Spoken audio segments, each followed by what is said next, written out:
Hey everyone, it's Ed Grain and Rick Villata here at the Stadium Authority Board meeting. Rick, there was one vote, it was unanimous, and the lease has passed for the Raiders in the stadium. Not much of a surprise to you, no? It wasn't a big surprise because I think everybody knew that the deadline was in place. The NFL wants to take a look at this at their meetings next week, so it was pretty much cut and dry that it was going to happen. They actually even had a contingency plan that they could possibly bring this up on Monday when they're meeting again for something completely different. It's their budget. But they got it done today, and it was unanimous. And I think everybody in the room was, you could probably heard it all down Fremont Street in the Strip. Yeah, Steve Sisolak came in before the meeting and got the laborers fired up. I thought at that point he should just announce he's going to run for governor because he could have won in a landslide.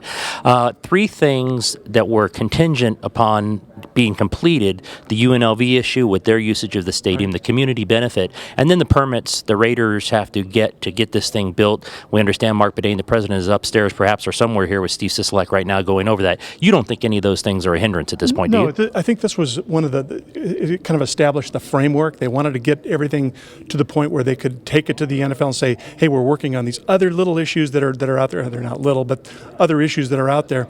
And certainly the UNLV usage is kind of important because that's one of the main things that they wanted to build the stadium for in the first place, is to have a home for the Rebels football team to play.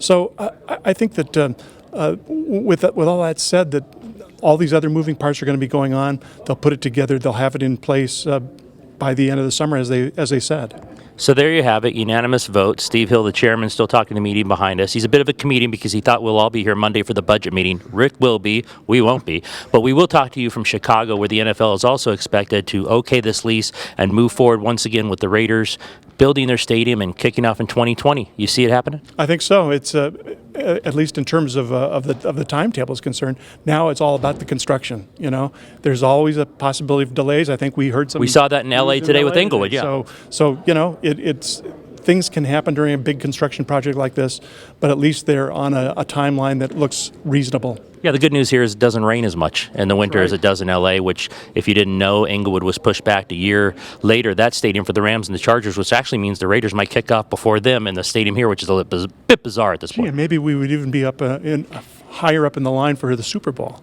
Darn right. You never know. Watch for everything at reviewjournal.com. It's Ed and Rick from the Stadium Authority Board meeting.